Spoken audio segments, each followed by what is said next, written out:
Cette saison, l'accent est mis sur le branding Guinée. La saison Nimba, c'est une saison hors pair. Des enquêtes approfondies, des vérités sans embâge. Le tout couronné par des preuves palpables. Comme dit le dicton, la marée montante soulève tous les bateaux.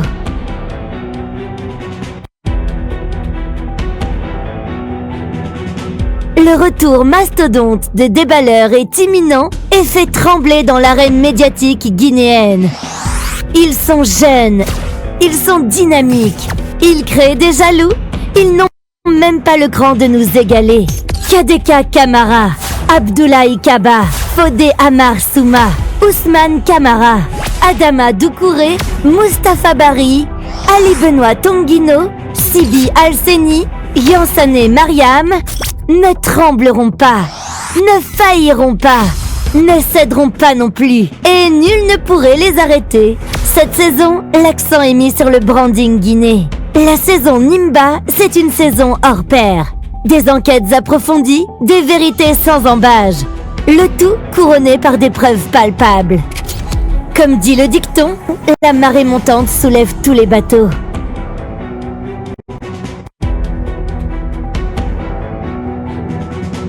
Le retour mastodonte des déballeurs est imminent et fait trembler dans l'arène médiatique guinéenne.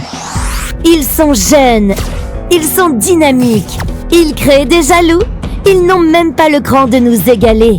Kadeka Kamara, Abdoulaye Kaba, Fodé Amar Souma, Ousmane Kamara, Adama Doucouré, Mustapha Bari, Ali Benoît Tonguino, Sibi Alseni, Yansane Mariam ne trembleront pas, ne failliront pas, ne céderont pas non plus, et nul ne pourrait les arrêter. Cette saison, l'accent est mis sur le branding Guinée. La saison Nimba, c'est une saison hors pair. Des enquêtes approfondies, des vérités sans embâge. Le tout couronné par des preuves palpables. Comme dit le dicton, la marée montante soulève tous les bateaux. Une autre semaine démarre dans la joie et dans la bonne humeur sur Happy Media Guinée. Merci encore une fois d'être parmi nous en ce lundi après midi. Il est 14h chez vous, mais également sur nos canaux de diffusion. On se fait le plaisir de vous dire bonjour à travers ma voix et vous aurez la voix également des chroniqueurs du jour dans quelques instants. Deux thèmes à débattre aujourd'hui. Malheureusement, ils ne seront pas avec nous sur ce plateau parce qu'ils sont tous les deux en déplacement, mais on va les avoir au bout du fil. C'est parti, bien sûr, avec la courte pause. Vous connaissez déjà comment ça se passe dans cette émission. On se retrouve dans quelques instants. C'est parti. Attention, ils reviennent encore ce matin pour tout déballer. Ici, avec professionnalisme, nous levons le voile sur ce qui est caché. Il n'y a que nous pour le faire. À travers nos enquêtes, nous déballons sans ambiguïté tout ce qui est fait de société, la culture dans sa globalité et le sport dans toute sa diversité. Restez accrochés à nos lèvres pour ne rien manquer de l'actualité. Le déballage, c'est du lundi au jeudi dès 14h sur tous nos canaux de diffusion.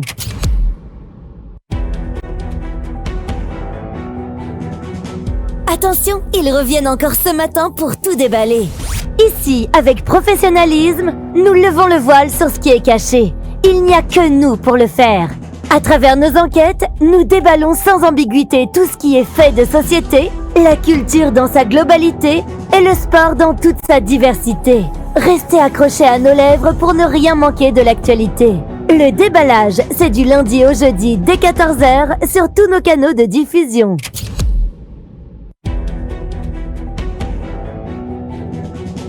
Attention, ils reviennent encore ce matin pour tout déballer. Ici, avec professionnalisme, nous levons le voile sur ce qui est caché. Il n'y a que nous pour le faire.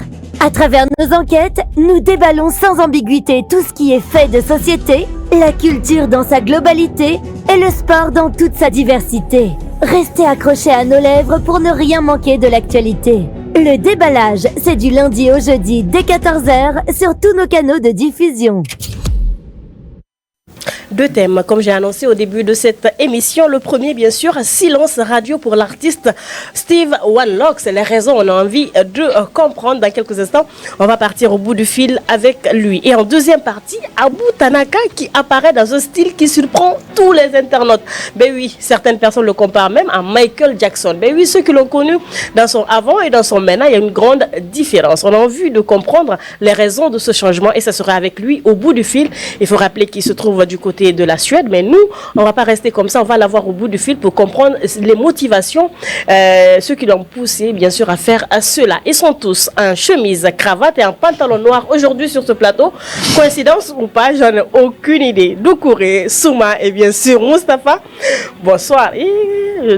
Madame Diallo aussi elle a zoomé juste sur les pantalons noirs. Comment vous allez, cher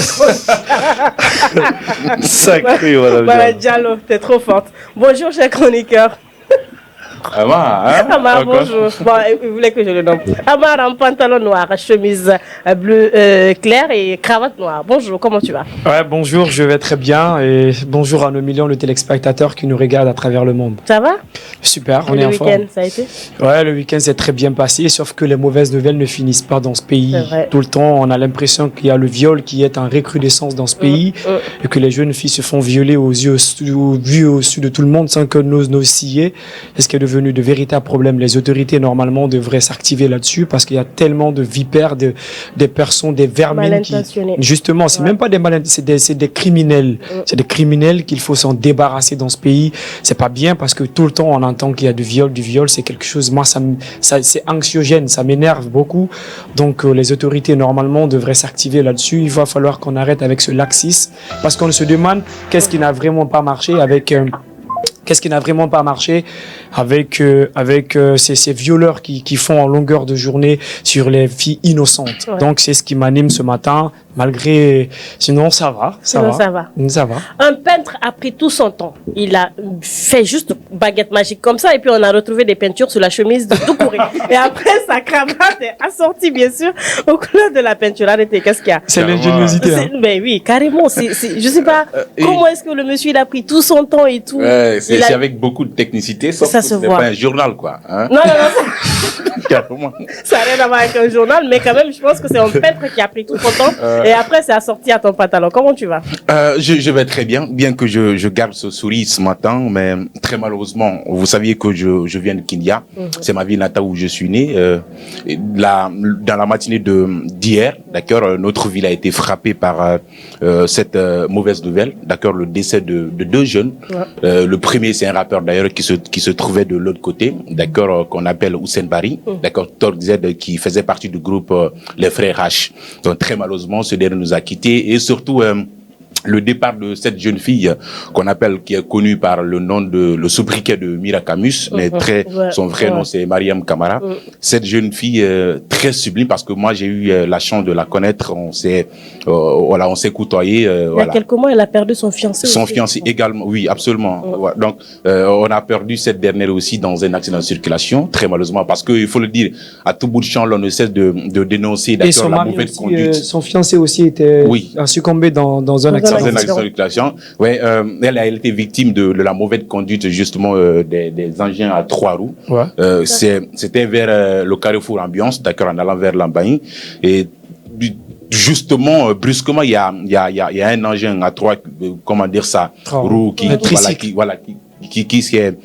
a pris justement sa voie et tout de suite elle a cherché à dévier et finalement la voiture est allée s'incliner sur un chargement d'accord de sable qui était là. Donc elle était dans la voiture avec un ami qui lui disait de garder son calme, qu'ils vont s'en sortir. Mais très malheureusement, vu que elle paniquait, elle a ouvert la porte et tout de suite la voiture s'est renversée sur elle. Il faut rappeler qu'elle a laissé derrière elle justement un enfant de 7 mois, d'accord, qu'elle a eu avec son fiancé et d'ailleurs qui est décédé aussi. Est décédé dans un accident de circulation. Elle devait d'ailleurs se marier le 22 décembre, d'accord, de cette année, mais voilà, très malheureusement Dieu l'a rappelé. Donc ce sont les deux tristes nouvelles qui nous ont réveillés. Donc je voudrais profiter de ce micro justement pour leur dire à leur famille, d'accord, toutes nos condoléances, en même temps que Dieu ait pitié de leur âme. Amen. Voilà, donc il y a un autre décès d'une blogueuse, on a vu sur Internet, une certaine Mimi Waraba, certains l'appellent comme ça, mais Mimi Somparé, je crois, qui a également rendu l'âme. Donc nos condoléances à toute la famille des blogueurs guinéens d'ici ou d'ailleurs. Un autre, je sais pas, c'est quoi le secret avec la chemise blanche? Moustapha, bonjour ou bonsoir. Bonsoir Kadeka et bonsoir à tous. Ça va? Ça va, disons, il y a souvent qui commence avec une histoire de viol. Il y a Koné qui est attristé par le décès d'une amie, d'une sœur, et toutes mes condoléances. Et moi, je dirais que chaque jour, c'est une vie. Il faut croire, il faut aller de l'avant. C'est pas facile. La vie est marquée par des rebondissements, des hauts et des bas. Et j'espère que nous allons passer une très belle émission en compagnie de nos invités également. Et ce sera un débat rouleux entre ces chroniqueurs, comme d'habitude. Mais ce que je ne comprends pas, c'est que Kadeka, est-ce que tu es obligé de nous décrire à chaque fois qu'on est sur le plateau et tout? J'aime bien vous taquiner. C'est pas grave, ça fait plaisir. C'est de bon augure. C'est rien de méchant. Ça fait plaisir. Alors, deux thèmes, je l'ai dit. Donc, le premier, c'est silence radio. On a vu que Steve Van Locke se fait assez rare. Mais pourtant, dans les années 2000, 2011, 2012, jusqu'en 2016, on a vu Steve qui était là, qui était au taquet, on le voyait surtout avec le crew Benedi Racrou, et après on sent aussi des sons même qui nous ont marqué, on se rappelle, mais jusque là on se demande qu'est-ce qui ne va pas. Steve, on n'entend plus de ses nouvelles, il ne sort plus, il ne fait plus plaisir, il ne fait plus danser, mais pourtant tout ce qui était adepte au Kreisberg a fait un moment avec le son Kreisberg qu'il a sorti. Après c'était les c'était pas After Work à l'époque, c'était After School. Voilà, avec l'After School et tout. On se rappelle de ce jeune pétri de talent. Silence radio pour l'artiste Steve Van Locke, les raisons, on a envie de comprendre.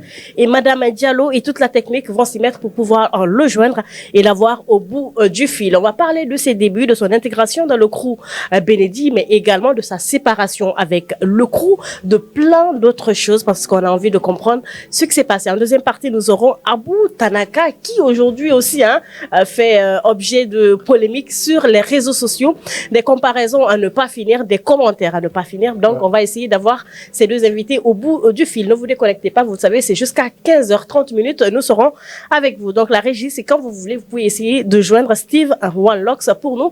Alors comme je l'ai dit, c'est un jeune qu'on a découvert avec le crew Benedi, avec les foires, les différentes scènes, on a vu les différentes prestations à l'intérieur du pays. Quand on dit Steve Van Locke, ça vous rappelle quoi? Je vais commencer par Amar.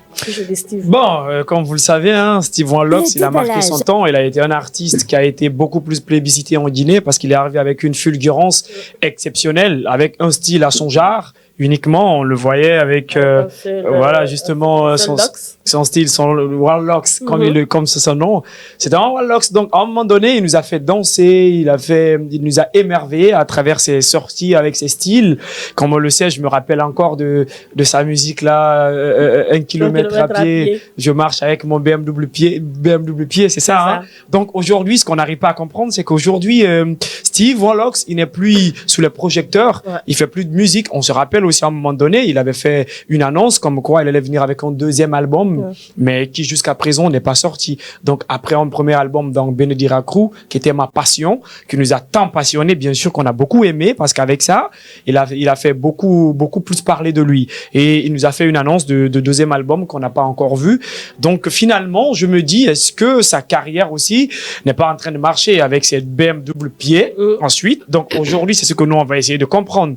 On va essayer de comprendre ça avec Steve Van Locke, parce qu'à un moment donné, lorsqu'on a fait son annonce, il y a ces fans qui n'arrêtent pas de se demander est-ce qu'il est en Guinée, où vit-il, est-ce qu'il fait de la musique, comme on le sait en Guinée, peut-être qu'il est malade quelque part. On dit non, Steve Van Locke, il va très bien. Il va très bien, il est au-delà des frontières de l'Afrique de toute façon, mais sauf que c'est côté musical, on ne reconnaît plus, on ne sait pas ce qui s'est vraiment passé. Donc c'est ce qu'on va essayer de comprendre avec Steve Van Locke aujourd'hui. Alors Steve Van Locke pour toi du coup. Je pense que Amar a déjà résumé, mais sauf que tout de suite on a envie de comprendre d'accord d'autres sujets, démanteler, décortiquer de fond en comble concernant sa carrière. Pour tous les Absolument. Et puis puisque au-delà de sa carrière musicale, on sait qu'à un moment donné, du fait qu'il n'était plus sur la scène musicale parce qu'il ne produisait plus, mais tout de suite dans des affaires, son nom était cité. D'accord. On se rappelle d'ailleurs du cas de Hadi, d'accord, la créatrice de contenu là, d'accord, qui était impliquée dans une affaire de 30 millions, je crois. Justement, 3 000 euros, oui. Oui, d'accord, et son nom a été cité là. On disait que elle faisait partie de l'équipe qui était derrière la jeune fille, donc jusqu'à ce que la fille a passé quelques jours en prison. Stephen Horlocks ne s'est jamais prononcé là-dessus. Et tout ça, on a vu encore, il avait fait un live justement pour reprocher à Singleton, qu'il avait d'ailleurs cité, d'accord, dans une des publications. Je pense que s'il a eu cette chance justement, d'accord, de faire une sortie, d'accord, sur sa page Facebook, je crois que notre plateau aussi est meilleur. C'est un endroit très idéal justement de se prêter à nos questions afin qu'on puisse passer au pain fin, d'accord, plusieurs questions que nous avions, d'accord, justement concernant sa carrière, mais aussi d'autres actualités qui le concernent. Les raisons de son silence nous intéressent. Alors, les contours et les pourtours, tout à l'heure, on va la voir au bout du fil. Allô? Bon, je pense qu'ils sont en train d'essayer. Oui, vas-y. Ouais, parlant de l'invité que nous avons aujourd'hui, Stephen Horlocks, moi je me rappelle en 2011-2012 avec la sortie de cet artiste qui a réellement marqué les esprits. D'ailleurs, sa collaboration en 2015-2016, je crois bien, avec Singleton, s'il te plaît, ça a tellement marqué les gens, sans oublier le titre Cresber et 1 kilomètre à pied et tout. Steve, c'est quelqu'un qui est pétri de talent, qu'on a connu quelques mois plus tard du côté de l'Europe, aux côtés de l'artiste Apology également. Il a eu à faire s'acclimater. C'était un épée qui a marqué également les gens.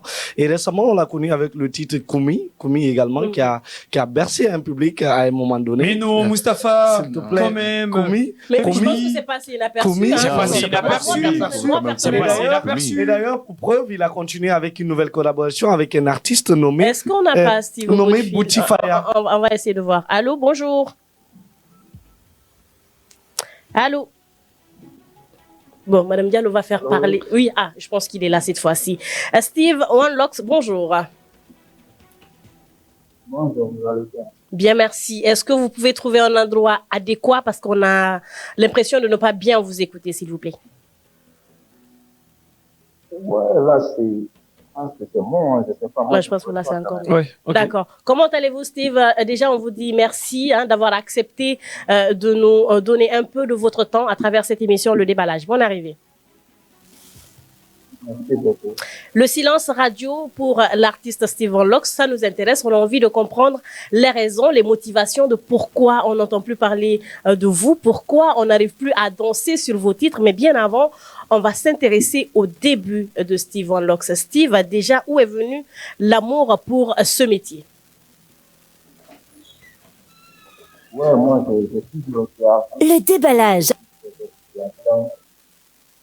commencé par la danse avec les cousins, pour ceux qui me connaissent, j'ai toujours aimé l'art et une passion, voilà.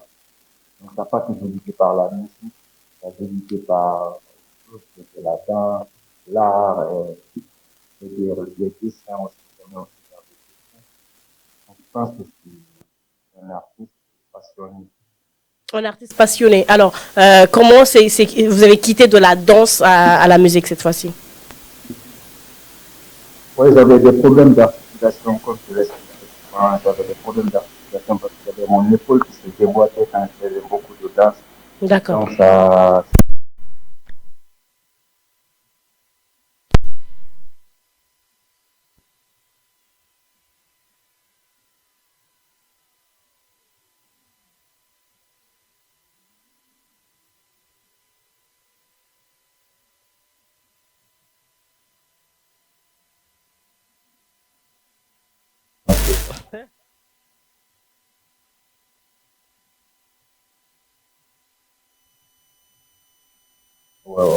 Oui, Mustapha. Évidemment, on a constaté cette transition avec beaucoup d'aisance que ça vous a permis d'intégrer dans un monde plus merveilleux, plus magnifique. Je pense qu'il est Le pas réseau? Oui, je pense qu'on on va mieux essayer de l'avoir parce que les téléspectateurs ont du mal à cerner ce qu'il est en train de nous dire. Steve Wanlocks, un silence, bien sûr, radio pour lui. Il est là. Il est revenu. Il est revenu. Vas-y, Mustapha. Maintenant, vous allez nous parler de la chance, l'opportunité que vous avez saisie pour pouvoir rencontrer l'un des plus grands promoteurs d'Afrique qui vient en Guinée, qui s'appelle Benedi. Comment vous avez comment vous avez fait la rencontre avec Benedi? Le déballage. Moi, quand j'ai commencé la musique, j'étais déjà productif, vu que je faisais de la danse. Avec mes cousins, on avait commencé à faire quand même pas mal de compétitions de danse. Donc, j'étais un peu quand même remarqué sur la scène de danse. Donc, quand j'ai commencé la musique, j'ai côtoyé aussi quelques artistes où il y avait des concerts de rue, souvent les shows de rue. Donc, je faisais souvent des shows de rue. Je pense que jusqu'à ce que je me suis retrouvé à la foire internationale, c'était la suite. Donc, c'est à la suite que j'ai été découvert par Benedi Record, et puis il y a Manajalil aussi qui m'avait parlé de lui. Il y a aussi Sengleton qui m'avait parlé de lui, parce que Sengleton, on se rencontrait souvent dans les shows de rue, il venait faire des sons, je faisais aussi mes sons, tu vois. On était à ce moment des artistes urbains, nous tous, on était des artistes urbains. Donc, je côtoyais quand même dans les shows de rue. Et par après, il y avait le Générakou qui existait, je pense qu'il y avait Sengleton qui était aussi dans le Générakou. Ils m'ont parlé de Générakou, qui est venu jouer à la foire internationale. Donc là, c'est parti. Après que j'ai fini de prester, ils m'ont appelé, ils m'ont proposé. J'ai dit ok, pourquoi pas, je vais essayer. Donc c'est parti. D'accord. Et là, vous entendre retracer votre parcours, donc on se dit tout de suite là que ça c'est un parcours de guerrier, d'accord, de la danse à la musique, et tout de suite avec la prestation sur scène à l'Esplanade, tout de suite on vous a appelé afin que vous intégrez, d'accord, le groupe Benedi Crew. Donc l'aspect que moi je voudrais savoir, Monsieur Steve, avec la collaboration avec Monsieur Benedi Record, d'accord, c'était quoi le fondement? Est-ce qu'il y avait un contrat ils vous ont proposé un contrat justement de production? Le déballage. Justement, j'étais en production chez Benedi Records, donc c'était un contrat de production et management. Donc le label était disposé à produire l'album de Wanlocks et puis manager aussi. Donc on a signé un contrat de 4 ans, c'est dans ça que j'ai sorti mon premier album en 2012, qui était Ma Passion, composé de 17 et par après, je suis allé en France, j'ai fait un deuxième album qui malheureusement n'est jamais sorti. Il n'y avait vraiment pas d'entente, disons, parce qu'on me traitait de quelqu'un qui était pressé, qui voulait plus, etc. Donc, quand l'album est resté là, ça a dormi. Après, j'ai sorti des singles quand même, les sons en single, dont il n'y avait pas de l'âne, il y avait Bad Mind, il y avait au moins 10, 13 titres, c'était un titre comme ça que j'avais fait à Paris. Mais c'est plus sorti en album, donc je suis resté dans le label. Voilà quoi, à chômer quoi. Je faisais quand même de la musique avec mes propres sons, je partais en studio, des fois j'essayais de réaliser des sons. Mais vraiment c'était plus comme d'habitude, voilà, parce qu'il y avait aussi beaucoup d'artistes.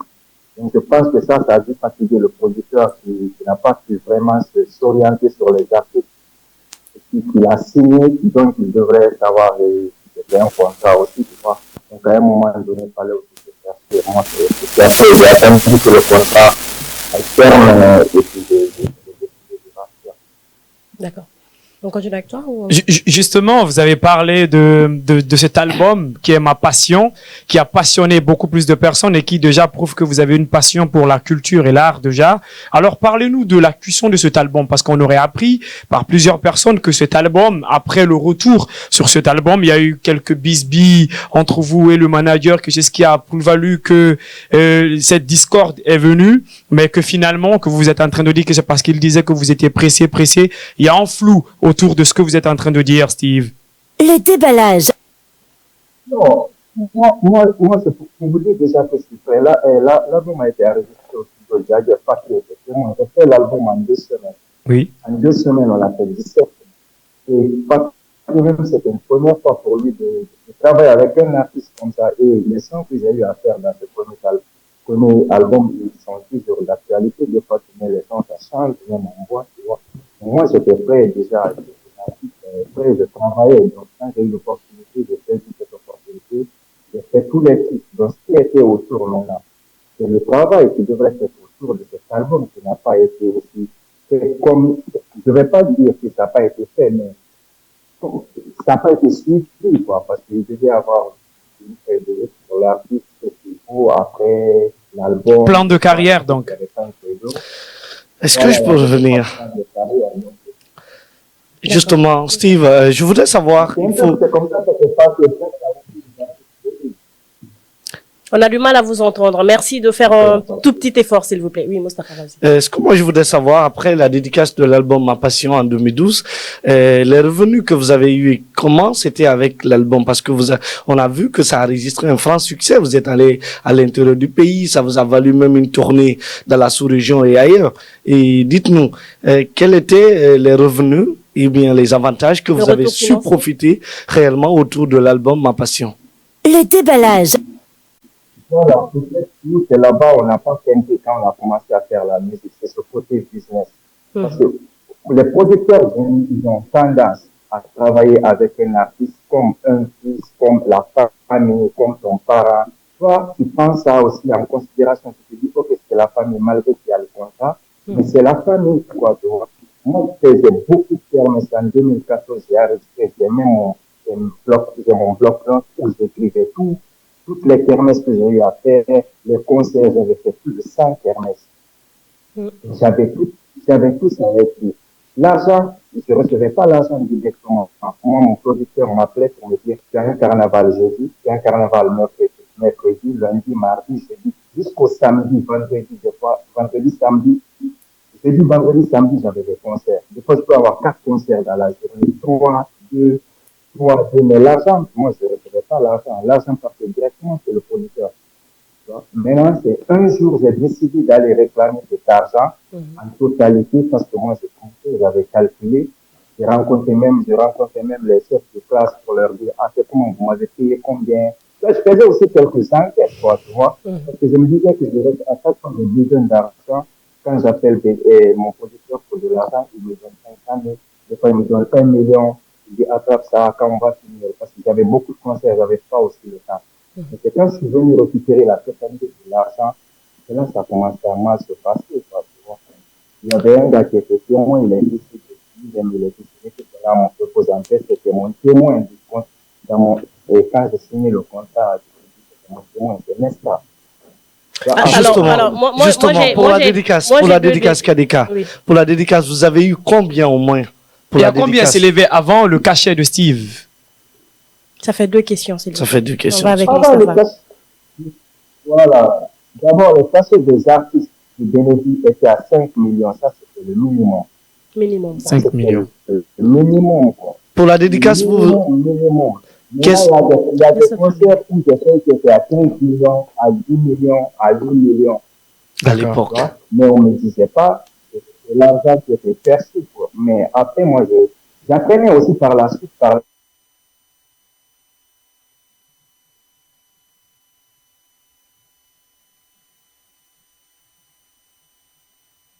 moi, je n'ai rien compris. Je dis que c'était le business, donc ça n'était pas pour le terme du business. On était dans le show et on nous poussait à faire plus de show. C'est ce qui a fait après on s'est retrouvé. Même quand j'ai abandonné, ça m'a pris un peu de temps pour me mettre bien parce qu'il fallait aussi refaire des sous. La question toujours. Et lors de votre dédicace, on vous a payé une somme pour pouvoir vous produire, présenter l'album. Ou bien c'est après la dédicace, on vous a donné une somme. Le déballage. L'album, avant de signer l'album, c'est 5 millions ou c'est 10 millions, je crois. Si je me rappelle bien, si je ne me trompe pas, c'était 5 millions, c'est entre 5 millions et 10 millions avant l'album, on te donne une somme, et après l'album, après la dédicace.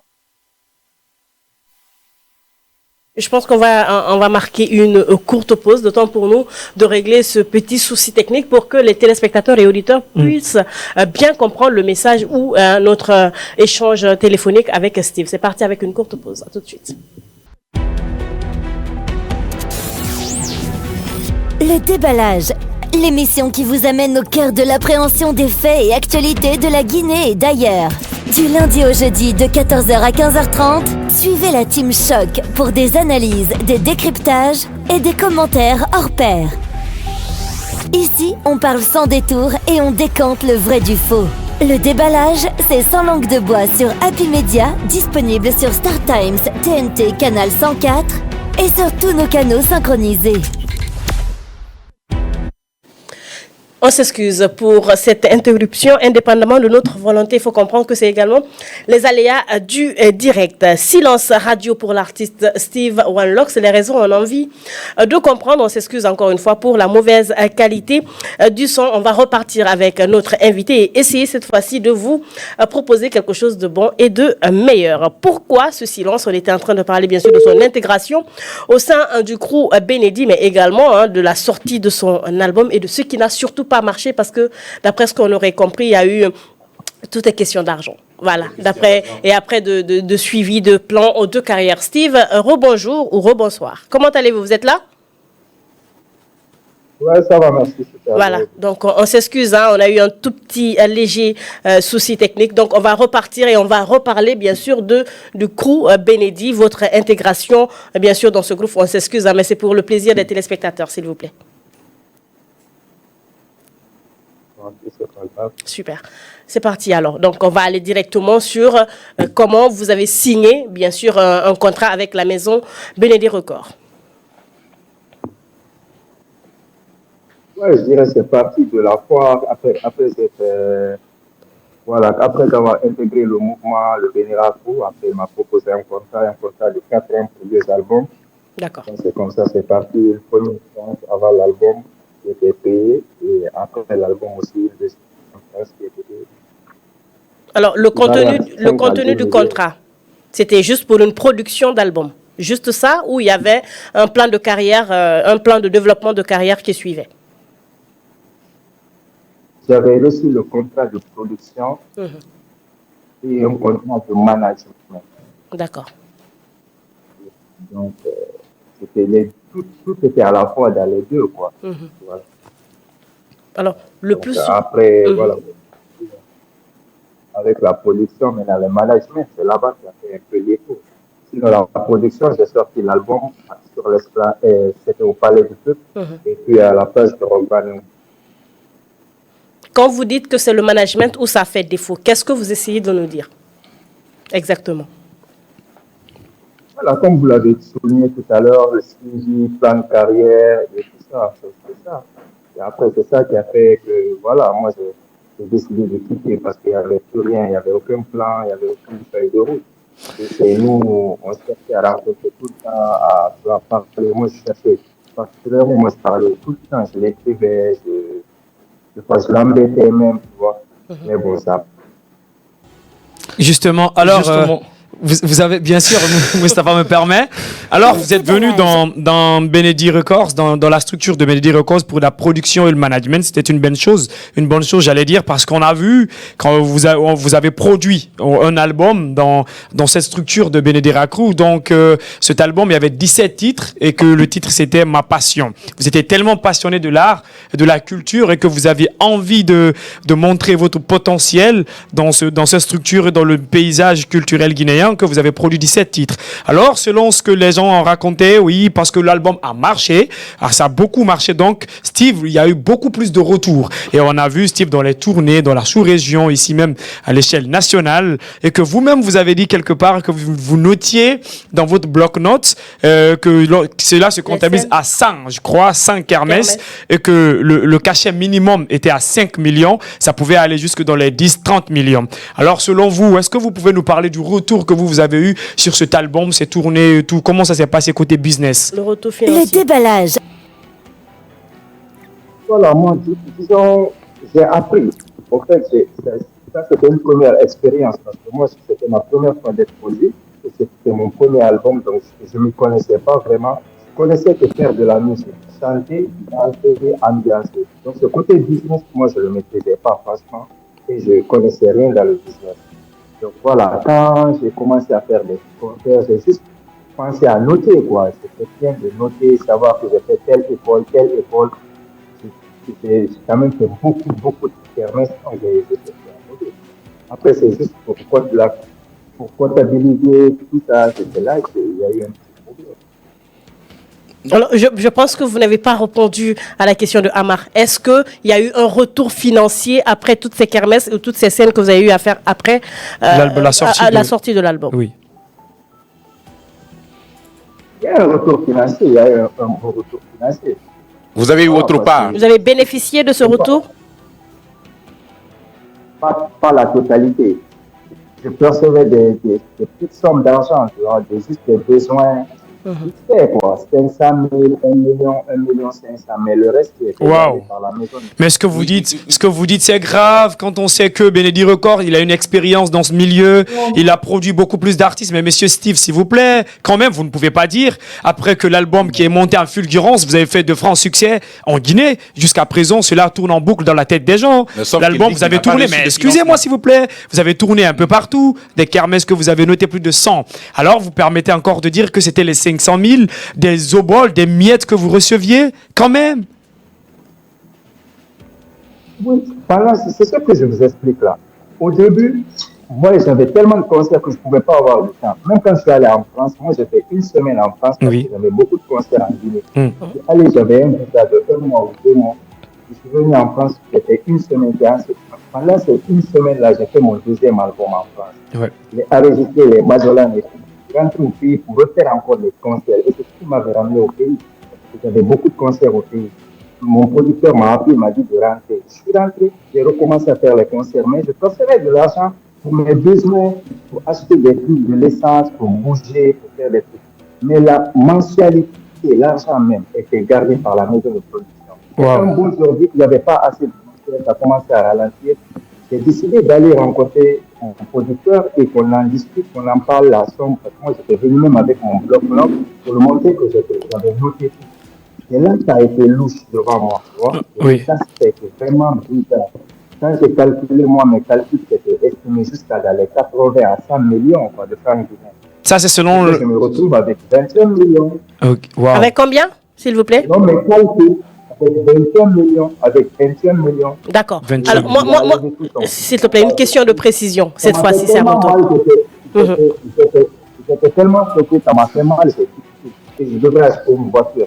C'est dans cet argent-là que j'ai acheté ma petite première voiture. C'était une Renault. Je pense que c'était à 16 millions ou 18 millions. J'ai même oublié en 2013. Et avec cet argent-là, j'ai acheté. Mais après, je continue toujours à ne pas considérer trop l'argent, mais à travailler. Je trouve ça juste.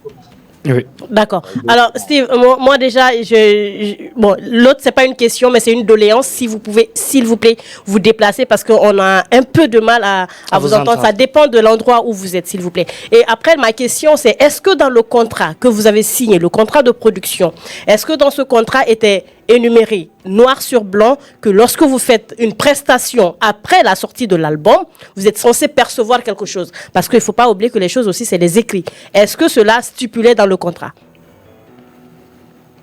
Le déballage. Le pourcentage, j'avais mon pourcentage et il avait son pourcentage. Tout était déjà écrit et signé. Voilà, ça, j'avais déjà vu ça. C'était écrit en chiffres et en lettres. C'était combien? 20%, 15% pour vous? 30 ou 40? Non, 15% et puis c'était quoi? C'est quand même 15% pour lui. Hein. 15-20%. Des fois, il allait vers 20%.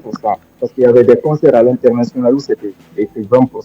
À Conakry, l'intérieur national, c'était 15%. Est-ce que vous avez bénéficié de ces 75% ou des 80% qui étaient censés? Non, mais c'est pas possible. C'est pas possible, Kadeka. Le producteur ne peut pas percevoir 15% dans un contrat. C'est lui qui produit les œuvres.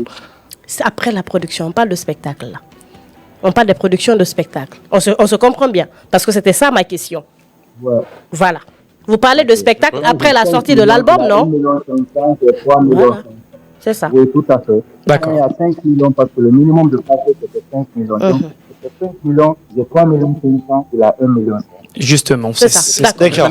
Question de précision, Steve. Donc, vas-y. Steve, ce que moi je voudrais comprendre, c'est une question de précision parce que ce que vous êtes en train de dire là, ça c'est votre version. D'accord, nous on n'a pas de preuves matérielles, vous n'avez pas présenté de preuves matérielles disant réellement que Benedi Record ne vous remettait pas la totalité de votre dit.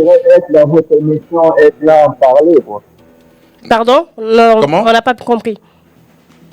J'aurais bien aimé être à votre émission avec tout, mais Ouais, mais prochainement, La oui. prochaine fois, à votre retour. À votre retour. Oui. Maintenant, la question est que deux questions très rapidement. La première question est que vous avez signé un contrat de management et de production avec Benedi. Mais j'aimerais savoir quelle raison, d'accord, pourquoi Benedi devrait justement à garder votre argent sans qu'il ne vous le donne. Ça, c'est la première question. Pour quelle raison? Ça, c'est la première question. La deuxième question, vous avez dit tout à l'heure, d'accord, que votre deuxième album n'est pas sorti parce que on disait que vous êtes pressé, voilà, parce qu'ils étaient sur d'autres projets et tout ça. Mais est-ce que quelque part vous n'étiez pas impatient parce que vous n'étiez pas le seul artiste qui était dans Benedi? Est-ce que vous n'étiez quelque part vous n'étiez pas impatient? Le déballage. C'est une question de patience, c'est une question de contrat et de suivi, c'est le respect, quoi. Tu m'as soumis un contrat, j'ai signé, j'ai fait 2 ans, mon premier album, c'est 2 ans. Mon premier album, il s'était déjà écoulé en 2 ans, c'est fini. Le deuxième album, je peux s'annoncer, je suis resté 3 ans, 4 ans, 5 ans. Je suis resté jusqu'en 2016, je crois. Ça, c'est vrai. Donc, c'est un non-respect du contrat.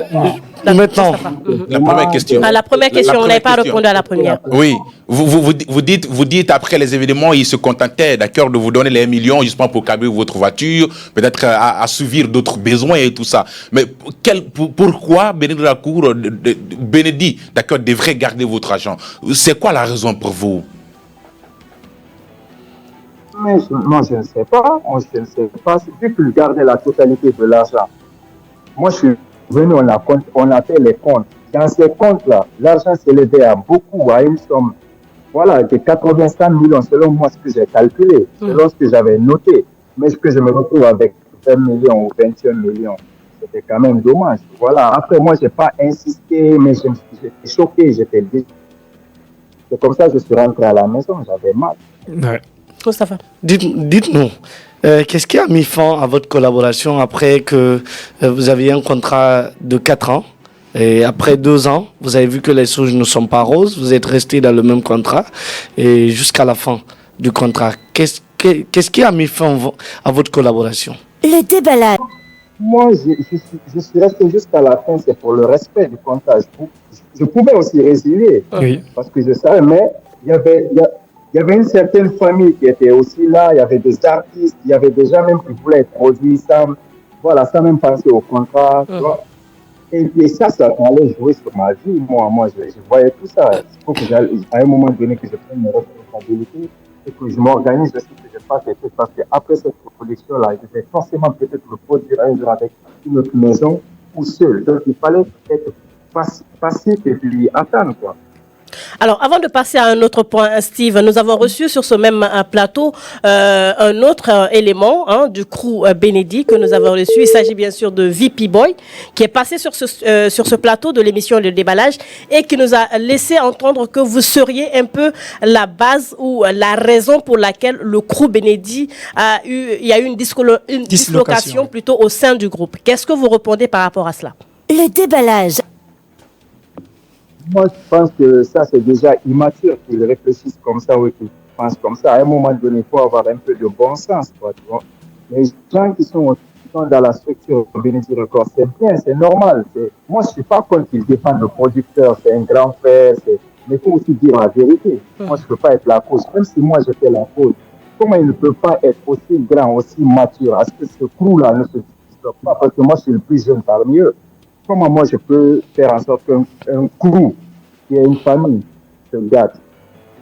Être peut-être le jeune frère, mais aussi l'élément mobilisateur, parce qu'il paraîtrait qu'après la sortie de votre album, vous avez pris des grands ailes. Vous étiez celui qui refusait d'accepter les petites sorties. Il fallait que les autres passent avant vous, parce que vous étiez la star. Mais ça, c'est des excuses bidons. Vous avez sorti un album. On veut écouter sa version des faits. Ouais, vous voyez ce qu'il raconte là. C'est juste des gens qui sont limités, qui rencontrent quelque chose sur un artiste qui essaie de se créer, qui essaie d'avoir du caractère. C'est pas mauvais si je me fais du caractère, si je me cherche, je me dis, c'est parce que je voyais, j'ai commencé à un certain niveau, il ne faudrait pas que je redescende en bas quand même. J'ai galéré pour atteindre c'est pas quelqu'un qui m'a envoyé. Mais sauf qu'il y avait d'autres personnes aussi qui étaient dans le Brindakou qui vous a tendu la main. Non. Bah qui? Oui, absolument. Personne. Non, c'était par tour. C'était par tour que Benedict Lacroix, d'acteurs, produisait les artistes. Chacun avait son tour. Donc, au moment que c'était lui, d'accord, qui était sur table, et finalement, vous avez pris du succès et que vous refusiez justement de prester au même moment que les autres. Parce que vous êtes Steve. Est-ce que leur carrière dépend de Steve? Mais quand même, qu'on arrête, Steve s'est cherché lui-même. Steve, la question, S'il vous plaît. est-ce que vous confirmez cela lors d'une de vos prestations? On va l'écouter. C'est juste une question de jalousie. Justement. Ça se passe dans tous les domaines. Dans tous les domaines. Moi, vous parlez de jalousie? Oui, ça existe. Ok. C'est une question de jalousie. Si on parle, si toutes les personnes qui sont passées dans votre émission ont parlé que du négatif de Steve, une seule personne que j'ai retenu à parler, bien de moi, c'est Banja. Et c'est les gens qui connaissent les réalités parce qu'il y a déjà là. VP aussi connaît les réalités, hein, Steve? VP connaît très bien les réalités. Singleton connaît aussi les réalités. Il va soutenir comme. Oui, mais c'est des gens qui soutiennent beaucoup plus Benedict Records, même quand ça va mal, ils n'ont pas envie de dire les vraies choses, quoi. Donc c'est vrai que c'est une famille, mais il y a certaines vérités, il faut les dire, parce que ça a joué sur la vie de certains artistes, comme les Baba Samba, comme les Banjan, comme moi, comme autres. Mais après, on ne va pas se baser que sur ça, on ne va pas que parler de ça, ça c'est déjà passé. Moi, c'est les trucs que je considère même plus. On se voit aujourd'hui, je le salue ici, je le salue, je le big up, si c'est possible, si ce n'est pas possible, on passe, mais il n'y a pas de haine, quoi. D'accord. Ma vie, il fait sa vie. Une dernière pour clore avec l'étape. D'accord. Oui, mais sauf que c'est maintenant derrière, d'accord, on ne va pas revenir là-dessus, mais quand même, l'on ne va jamais oublier cette histoire-là, parce qu'à un moment donné, vous étiez une famille. Donc, si vous avez causé du tort par-ci, il faudrait qu'on mette ça sur table, justement, pour tirer les choses claires. Est-ce que vous vous rappelez une fois, parce que VP est passé dans ce studio, il a dit que une fois lors de vos prestations au Palais du Peuple, après la prestation, vous avez dit que, bon, vous allez vous retirer du groupe Benedict Lacroix. Est-ce que vous confirmez ce dire? Le déballage. Ça déjà, depuis qu'il parle de se retirer de Benedict Lacroix, lui, il n'était pas quand même actif dans le Benedict Lacroix, je vais dire comme ça. Il ne peut pas dire que moi j'ai décidé. Il n'a qu'à dire, c'était devant qui, moi je ne me rappelle pas avoir dit ça, c'était devant qui était témoin, et la personne va venir en témoigner. Parce que si je ne l'ai pas dit, vous allez dire, c'est pas vrai. D'accord. Il n'a qu'à témoigner, lui aussi, il a quelque chose. D'accord. On va rebondir sur une chose et sur un autre terrain. Je pense qu'on s'est largement compris sur la situation de Benedict Lacroix, la collaboration avec Benedict Records et tout. Chose aujourd'hui, c'est le passé. On va pas arriver les morts. Et on va passer à un autre terrain qui a tellement marqué les esprits à un moment donné. On a vu un mouvement citoyen que vous avez créé et dont vous étiez membre. Qu'il a co-créé, bien sûr. Et vous étiez membre avec Singleton, avec Jenny Alpha, avec Tekana Zion. Parlez-nous-en du mouvement Wongaï 2020. Le déballage.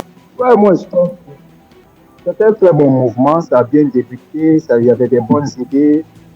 Voilà, on envoyait des thèmes pour réussir et quelque chose comme ça. Donc c'était bien parti, c'est encore cette question de jalousie, d'ego et d'argent qui est à la base de toute cette dislocation. D'argent et d'ego de la part de qui? Qu'est-ce que vous essayez de nous dire? D'abord, en vrai, moi je vais le dire, parce que je n'ai jamais parlé de ce mouvement Wongaï 2020. Évidemment. Et c'est la raison pour laquelle, d'ailleurs, nous, on veut profiter pour en parler avec vous. Parce qu'on a souvent entendu les autres acteurs parler de ce mouvement cœur ouvert, sauf que vous, finalement, on ne vous entend pas parler, alors que vous êtes un membre actif de ce mouvement. Franchement, c'est dommage d'en parler, mais c'était juste, voilà, on dirait qu'on était là pour s'amuser, quoi. En fait, tu vois, c'est de grands adolescents autour de quelque chose de plus grand qu'eux, tu vois. Et moi, je me voyais déjà, j'étais face à des frères, à des... Comment vous avez rejoint d'abord le mouvement? Laissez-le terminer. Ce mouvement, il a été appelé, Takana a appelé tous les artistes. Il y avait plus de 30 artistes, il y avait plus de 35 artistes. Maintenant, ça a commencé à flipper. Il y a des artistes qui ont commencé à avoir peur, quoi. Ils ont commencé à avoir peur. Voilà. Donc après, ils ont quitté jusqu'à se rester 4. On est resté Yannis, Singleton, Takana et moi. Ouais. Et comme ça, après, ça a continué, quoi. Et quand vous parlez de questions d'argent, Et de jalousie. Et de jalousie. Mais surtout, on va se baser d'abord sur la question d'argent. Est-ce qu'il y a eu un accompagnement financier où le partage a été mal fait? Parce que quand on parle de question d'argent ou la gestion, vous essayez de dire quoi exactement? Le déballage. D'abord, ça a commencé par la jalousie. Je ne savais pas, c'est une jalousie. Quoi. Parce que nous, quand on était chez ODD, on était en famille, on était tous les artistes chez ODD en France. On est resté, mais ça discutait tout le temps. Quand on est resté là, ça discutait tout le temps. Gianni Alpha, Takana, ça discutait tout le temps. Je ne comprenais rien. C'était quoi les disputes et tout. Donc je me disais, il y a sûrement une jalousie quelque part. Ouais, c'est difficile. Mais là, après, c'est venu la question d'argent. Question d'argent. Quand nous avait donné 10 000 euros. 10 000 euros. Donc, on a bougé avec. Ouais, on a bougé avec 5 000 euros. On est allé, même le jour là, on a déjeuné avec la PC. Il a dit qu'il nous a promis 10 000 euros. Il nous a donné 5 000 euros. Et avec ces 5 000 euros là, certains artistes ont pris leur billet. Chacun a reçu 1 000 euros, 1 000 euros. Certains ont pris leur billet, ils ont bougé pour la France. Arrivé en France, quand il s'est appelé, il a dit qu'il va envoyer le reste de l'argent. Maintenant, c'est ce reste de l'argent là. Je pense que c'était Manajami, les Takana qui étaient allés chercher l'argent, tu vois. Mais bon, après, c'est revenu la somme. Ils sont revenus, je crois, avec 2 000 euros. Au lieu de 5 000. Je me rappelle, c'était à l'ambassade de France, l'ambassade de Guinée en France. On était à l'ambassade. Il y avait Gianni, il y avait Singleton, il y avait les artistes, quoi. Après, j'ai dit, est-ce que c'est l'argent la CAP qui a donné? Mais je rigolais, quoi. Je n'étais pas sûr, mais je me disais, je ne peux pas lui dire, il va donner 5 000, il va donner 2 000. Après, mon manager, il a dit, attrape l'argent là, on a partagé, chacun a eu 400 euros. Maintenant, c'est quand on est rentré encore en Guinée, on a su que KPC avait donné 5 000 euros. On est allé revoir KPC. Et pour le remercier pour le soutien et tout, pour la force, il nous a dit, les gars, je vais donner 5 000 euros, arrêtez de parler de 2 000 euros. Et là, ça a commencé encore à murmurer, à parler. Ah, les gars, ils ont. Et là, c'est tout négatif. C'est toujours. Parti, il y a une somme encore pour reçu. 500 millions. Après, tu vois, ça parlait avec des rumeurs. Moi, j'étais dans mon coin. Moi, je ne disais rien. Qu'est-ce que j'avais à dire? Je dis, les gars, on s'était déjà dit de faire quelque chose de plus grand que nous. Donc, il fallait être vraiment grand, quoi. Il fallait être focus sur l'objectif, justement. Ouais, il fallait gérer. Ils n'ont pas pu gérer. Ils étaient trop émotifs. Ils sont tombés dans les émotions. Ils ont commencé à se Mais quand vous dites il, par exemple, qui?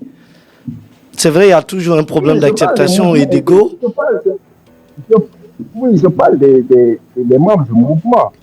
Tu vois, parce qu'après, moi, je me suis retrouvé dans les trios. Singleton, Gianni Alpha. Voilà.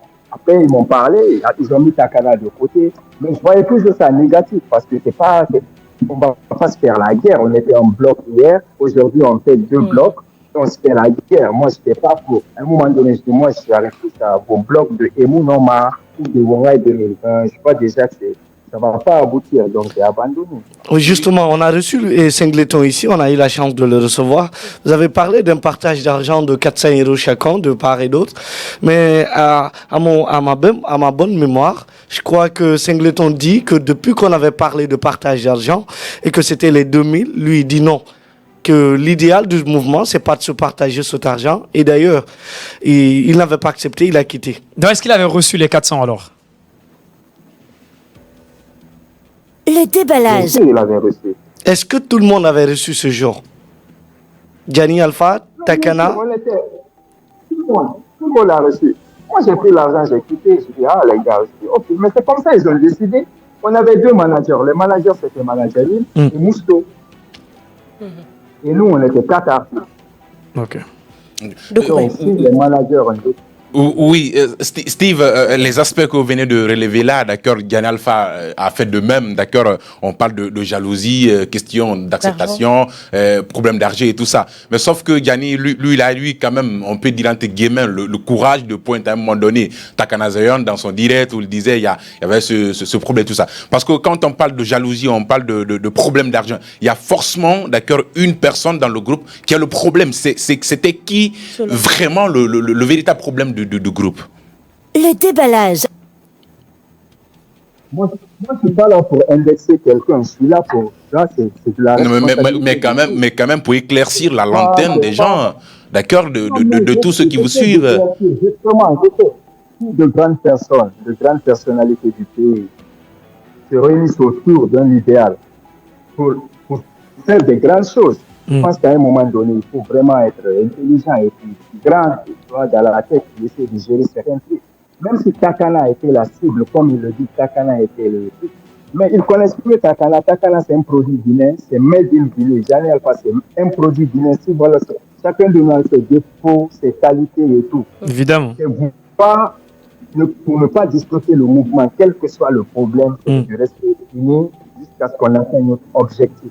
Mais à un moment donné, personne n'a respecté ça. Justement, question de précision, s'il te plaît, je voudrais savoir, excuse-moi, dans toute entité sociale, il y a un responsable. Est-ce que lorsque vous avez fédéré le mouvement Wongaï 2020, vous avez désigné une personne à la tête du mouvement?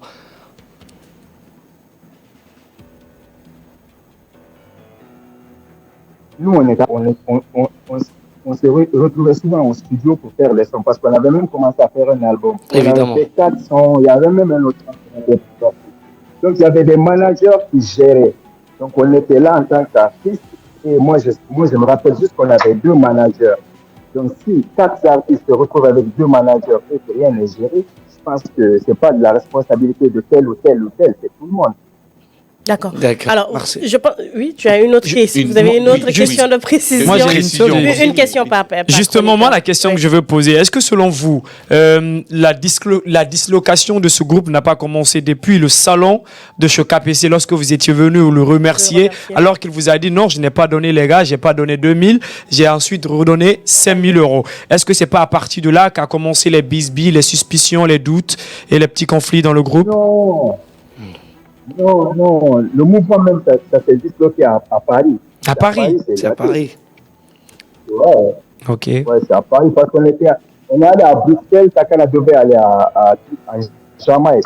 Okay. On s'est rencontrés à Bruxelles, on a parlé avec Takana.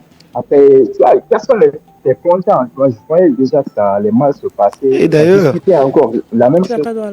Discuter toujours, discuter. Donc, Ok. et là, j'ai compris que ça n'avait pas abouti. De Corée.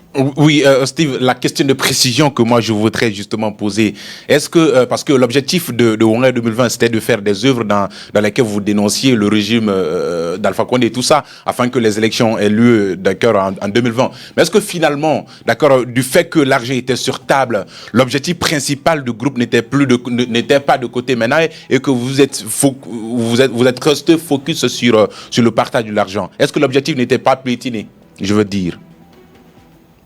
Le déballage. Non, l'objectif n'était pas de c'était juste que les artistes, chacun avait un projet et qui voulait le sortir. Parce que si vous avez remarqué, avec ce mouvement Wongaï 2020, il y a certains qui ont profité de buzz pour sortir leur album, pour faire sortir les œuvres. Comme qui? Voilà, je parlais de Janet, ça l'a permis de sortir son album et ça a aidé. Takana pareil, Singleton pareil.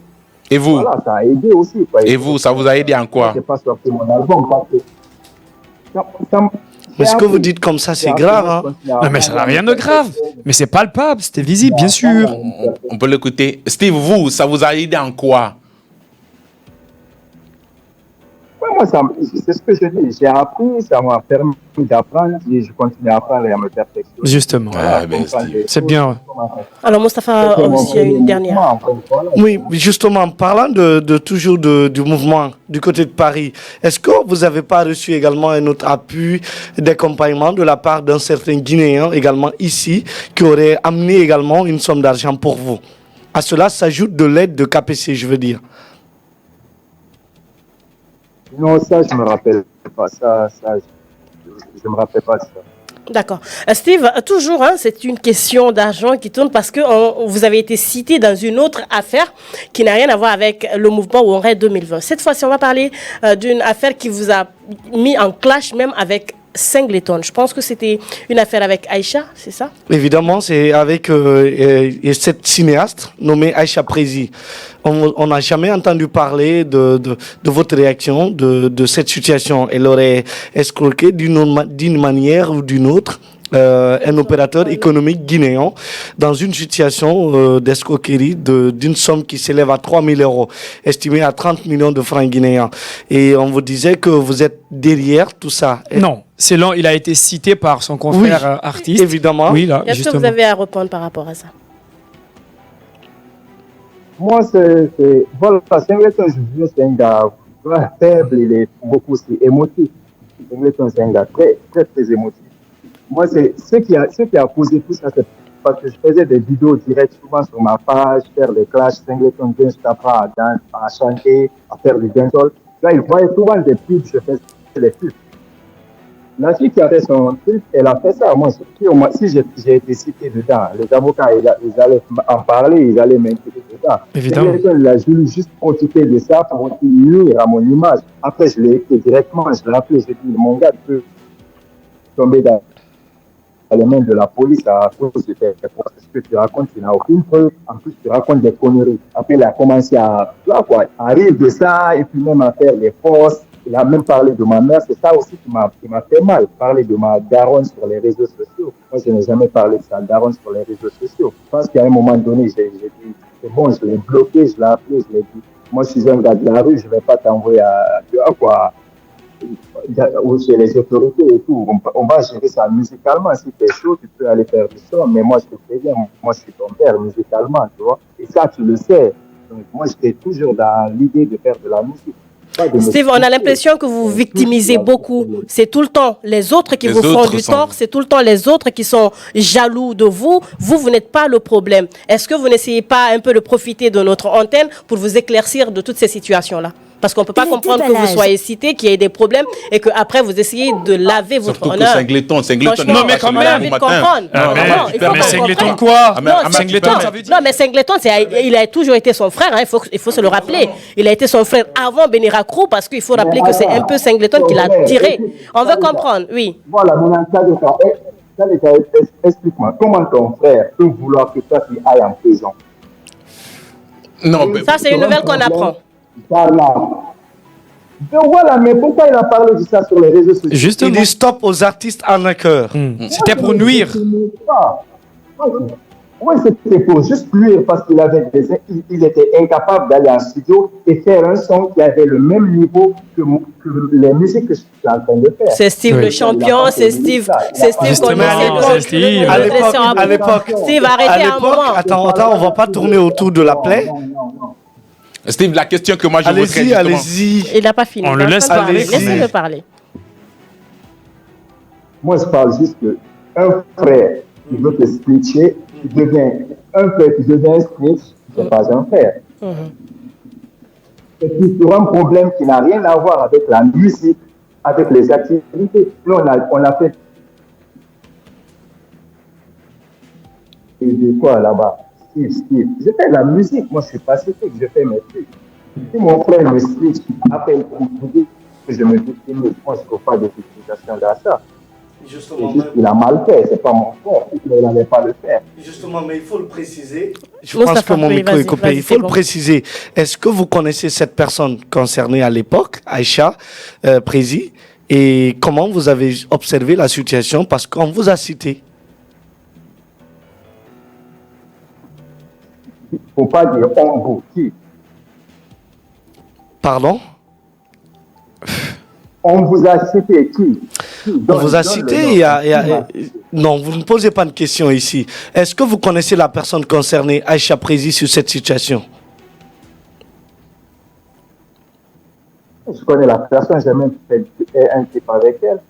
Évidemment, mais dans l'affaire dans laquelle vous étiez cité, est-ce que vous aviez... Mais cité par qui? C'est ça le véritable problème. De la part de laisse-le poser la question. Laisse-moi, s'il te plaît. On va se comprendre. Vas-y, Moustapha. Dites-moi. Je crois que on t'entend très bien, Moustapha. Vas-y. Merci. Est-ce que vous étiez au courant de la situation dans laquelle Singleton a cité votre nom de mijoter ou bien de complicité dans cette histoire?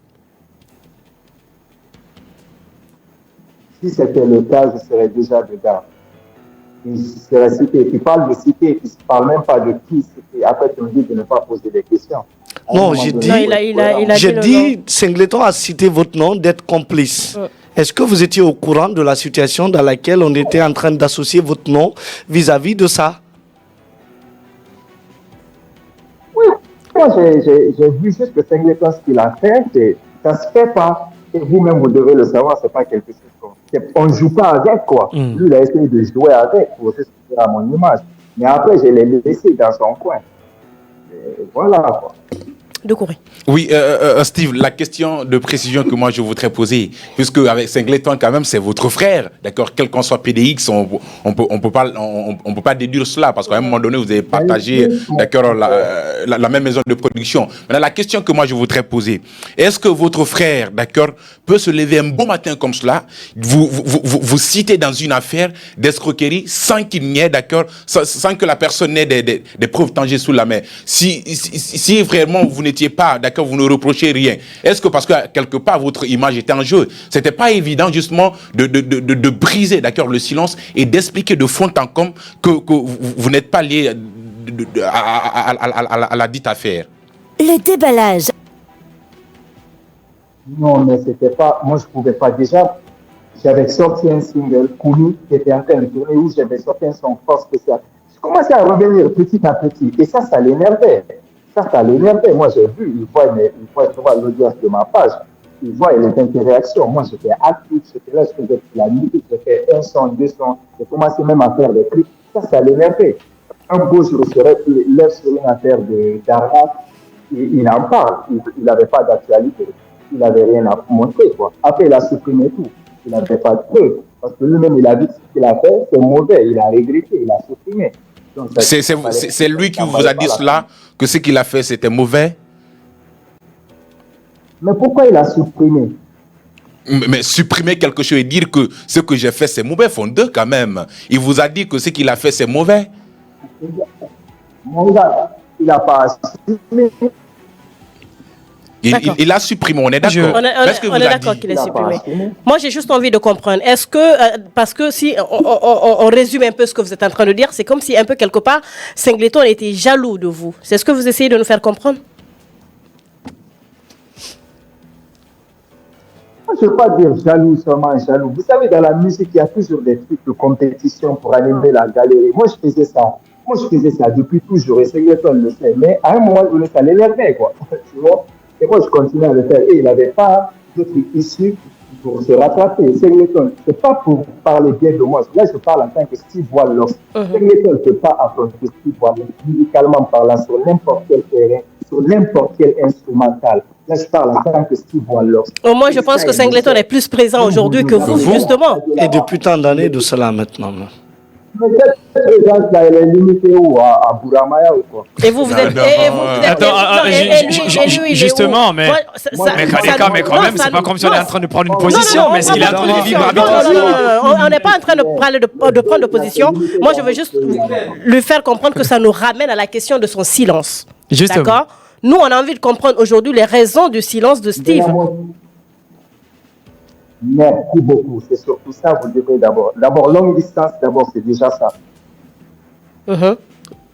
Mais longue distance, c'est aller où, Steve? Je parle de ça. Longue distance, c'est déjà le recul, le silence, la méditation, le travail. En Guinée, on a fait déjà beaucoup. Et en retour, ce qu'on gagne, c'est peu. Et ça, ce n'est pas de notre faute. D'abord, on connaît du ministère, au PGDA, aucun artiste ne dit de sa musique. Donc, même après tout ce qu'on fait là en Guinée, c'est limité en Guinée. Ce qu'on fait à l'extérieur du pays, ça devient communautaire, guinéen. À un moment donné, qu'est-ce qu'on veut faire? C'est pour prendre la musique guinéenne ailleurs et que les artistes vivent de leur art. Qu'est-ce qu'il faut? Une politique. Vous êtes là? Travailler librement, gagner sa vie. Mais moi, je pense que ce n'est pas le moment de revenir encore parce qu'il n'y a rien. Mais qu'est-ce qu'il faut concrètement pour Steve de revenir sur le marché? Parce qu'aujourd'hui, vous êtes en train de conquérir l'international. Depuis tant d'années, vous êtes... en train de conquérir l'international. Mais quand je dis, excusez-moi, il est en aventure. Mais déjà, il a dit, il est en aventure. Il abandonne parce que... Excusez-moi, il est en aventure à la quête de l'international. Il est en train de méditer jusqu'à présent. Excuse-moi, il est en train de méditer. Aujourd'hui, qu'est-ce qu'il est en train de faire concrètement pour pouvoir faire changer la donne en Guinée pour que la musique ne se limite pas, ou désormais la musique de Steve ne se limite pas qu'à Bouramaya, comme il a dit? Non, oui. Le déballage. Elle avait parlé de Singleton,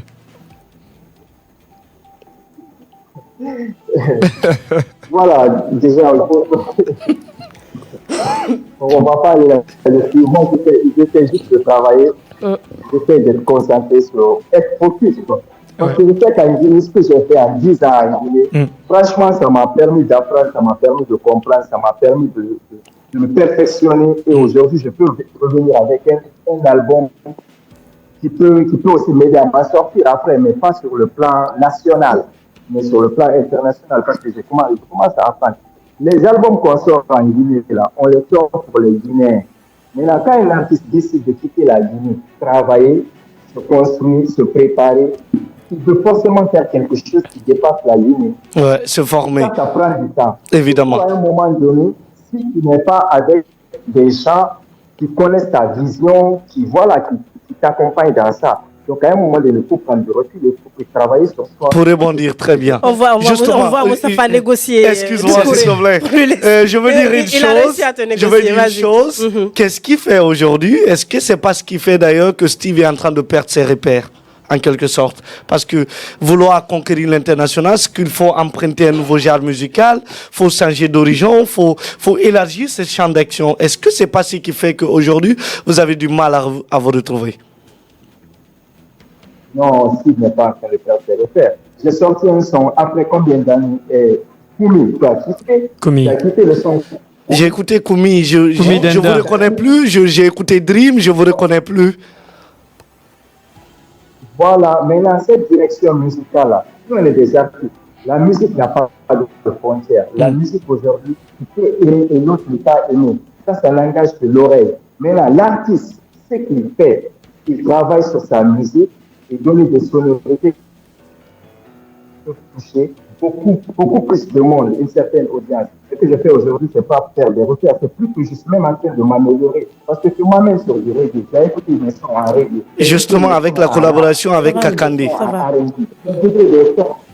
Voilà, j'ai écouté tellement de sons en différents genres musicaux. Oui. Pour te dire qu'à un moment donné, je peux focus sur quel genre musical et je travaille vraiment sur ce genre pour que ça touche plus de monde. Je suis un artiste éclectique et je ne me limite pas qu'à faire de la musique R&B. Oui. J'ai toujours été comme ça. Oui, Steve, en vous entendant parler, on sait qu'on a l'impression que vous avez un plan. Oui. Vous avez une diversité, oui. Vas-y, Moustapha. Oui. Tout à l'heure, vous avez cité quelques problèmes que les artistes rencontrent, d'accord, dans ce milieu-là. Et moi, j'étais très content, d'accord, parce que vous avez parlé de BGDA, vous avez parlé de la survie des artistes, d'accord, avec des revenus insuffisants et tout ça. Vous avez dit aussi que quand les artistes quittent le pays, justement pour l'étranger, c'est une façon de se ressourcer, d'accord, découvrir de nouvelles choses, en même temps se préparer et sortir d'autres albums, d'accord, qui vont au-delà, d'accord, de leur pays. Mais sauf que vous avez précisé, vous avez eu cette réflexion justement de préciser que quand vous sortez des albums là-bas, des artistes qui sont là-bas, ça se fait aussi en communauté, parce que c'est la communauté guinéenne, d'accord, qui sont autour de vous. Maintenant, ce que moi je voudrais savoir, la question est que, est-ce que les problèmes que vous avez soulevés, est-ce que la meilleure des façons, ce n'est pas de rentrer au pays, participer au débat comme Maman Tog l'a fait, parce que carrément aujourd'hui, il se retrouve au CNT. Oh là là, oui, absolument, il a parlé de copie privée, il a parlé de droit d'auteur aujourd'hui. C'est Bill Sam qui a les honneurs là, s'il te plaît. Je suis en train de dire, Maman Tog, lui, il a eu une place justement au CNT pour parler, pour débattre les questions dont vous avez souligné. Est-ce que ce n'est pas bien de rentrer au pays, participer, faire de même comme Maman Tog, ou peut-être c'est la musique qui ne vous sourit plus? Ça me permet même aujourd'hui cette carrière-là que je me suis fait déjà en Guinée, là, partout où je suis aujourd'hui, j'ai une certaine fierté. Je montre mes pages sont certifiées. Et voilà, on sait déjà que j'ai eu à faire quelque chose, quoi. Il y a eu quelque chose dans ma vie, il y a eu vraiment une carrière. Donc, rentrer au pays, c'est se poser déjà les vraies questions. C'est quoi les vraies questions? Qu'est-ce que nous, on a besoin? On a besoin de quoi? Les artistes, il faut qu'on vive de notre art.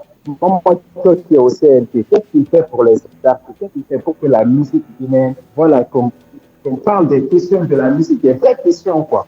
Maintenant, quand on se pose les vraies questions, qu'est-ce qu'il faut? Est-ce que vous ne devez pas rentrer au pays, poser ces vraies questions, en même temps proposer des alternatives justement pour les mettre en application? Non, à un moment donné, tu poses des vraies questions quand tu es vraiment prêt aussi. C'est pas tout le monde qui a envie de rentrer dans le paradis. Hein. Moi, c'est la question que je veux poser. Le vrai, quoi. C'est pas pour jouer le vrai. Hein. Justement. Voilà. Oui, c'est vrai, dans la vie, c'est pas la réponse qui compte, mais c'est la vraie question qu'il faut poser. Et la question que je veux poser tout à l'heure, parce que quand je vous entends parler, c'est comme si quelque part Steve Wallox, bien vrai qu'il a envie de se ressourcer, de se reconstruire, de redevenir cet artiste que le monde entier a besoin de voir. C'est comme si, quand vous parlez de l'exemple sur le ministère, le BGDA, ainsi de suite, vous ne vivez pas de votre art. Et c'est comme si, quelque part, vous ne voulez plus faire de la musique tant que ces structures-là fonctionnent telles que ça fonctionne. Sachant qu'aujourd'hui, certains artistes peuvent se surpasser de cela parce qu'il y a le digital qui donne beaucoup. Ça paye beaucoup, le digital. Oui, tout à fait. Mais c'est pourquoi on est sur le digital. Et en Guinée, pour aider aussi beaucoup plus les artistes, il faut déjà digitaliser tout ce qui est DGDA là. Tout ce qui est digitalisé, quoi. Un artiste ne connaît pas comment il ne peut pas être au DGDA. Il demande à un artiste, il ne connaît pas. Parce qu'il est au courant de rien, c'est pas digitalisé. Une dernière. Tu ne connais même pas. Tu pars à la SACEM, part sur le site SACEM des droits d'auteur de la France, tu regardes, tu vois tout. Justement. Justement, Steve, merci. Non, pas Steve. D'accord. Une dernière, Moustapha. Oui, Steve, moi j'ai compris cette histoire de se ressourcer, de conquérir le monde. À partir de l'étranger, on apprend beaucoup parce qu'il y a une diversité culturelle qu'on essaie de voir de part et d'autre. Mais seulement ce que je ne comprends pas, ce que je crains d'ailleurs, c'est je rappelle, en 2022, vous avez eu à collaborer avec Kakandé Révolution dans le titre de la célébration de l'an 64 ans de l'indépendance de notre pays. Il y a également le titre qui est venu récemment, Dream, avec une collaboration avec Boutufaya. Mais ce que je crains, c'est que vouloir aujourd'hui adapter un nouveau style musical pour conquérir l'international, et ce serait pas du tout facile pour vous de bercer votre public qui vous a connu tant avec un autre genre plus romantique, plus classique, plus douce dans le R&B. Ouais, ça vient pas. Ça vient pas. La musique, je bien dit que la musique n'a pas de frontières. Je peux faire une musique aujourd'hui, mais en Guinée, on aime beaucoup plus qui fait danser, et qui n'envoie pas beaucoup plus d'intérêt à l'artiste, quoi. Parce que l'intérêt que je parle là, c'est vraiment les vrais bails, quoi. Sortir du pays, aller rencontrer les vrais. Moi, j'ai sorti mon album en 2011-12. Davido, il était sur le marché en 2011-12. Oui. En 10 ans, les Nigériens nous ont dépassés. Oui. En 10 ans, nous, on faisait des grands concerts au pays. Il y avait des concerts quand même. Mais quand ça envoyé devant des gars qui sont juste à côté de nous, en Côte d'Ivoire, au Nigeria, tu as quel artiste que tu peux comparer à un artiste ivoirien ou à un artiste nigérien pendant ces 10 dernières années-là? Alors, rapidement, est-ce qu'on peut connaître les futurs projets de Steve avant de se quitter? Et à quand le retour? Alors, c'est ça, longue distance. Tout peut venir quand je vais la noter sur ma propre chaîne, sur ma propre page, et quand je vais commencer à mettre tout en place. D'accord. Alors Steve, on vous remercie de nous avoir accordé votre temps. Sachez juste que vous nous manquez ici au pays et qu'on a envie, bien sûr, de vous revoir sur la scène musicale guinéenne. Ça fait plaisir en tout cas. Merci d'avoir répondu à notre invitation sur ce plateau de l'émission Le Déballage. Merci beaucoup. Ça me fait plaisir aussi. Vous me manquez beaucoup. Mes fans me manquent beaucoup. Merci à tous qui me soutiennent, à tous qui donnent de la force malgré mon absence et savent que je vais faire un retour. Merci à tous. Et le retour sera aussi vraiment un retour, quoi. On l'espère. On l'espère. Bonne chance à vous. Et encore une fois, merci. Chers téléspectateurs, vous savez, cette émission, normalement, c'est jusqu'à 15h30. Mais une prolongation s'impose parce qu'il faut qu'on arrive à joindre Abou Tanaka, qui apparaît, bien sûr, dans un style qui surprend les internautes, bien sûr. Donc, on a envie de comprendre le pourquoi ce changement en brusque et ce retour, donc, sur les réseaux sociaux de Abou Tanaka. On va marquer une courte pause pour annoncer en même temps qu'il y aura une prolongation. Dans quelques instants, la régie va nous permettre d'aller en pause et après de revenir avec Abou Tanaka qui sera au bout du fil. C'est parti, à tout de suite.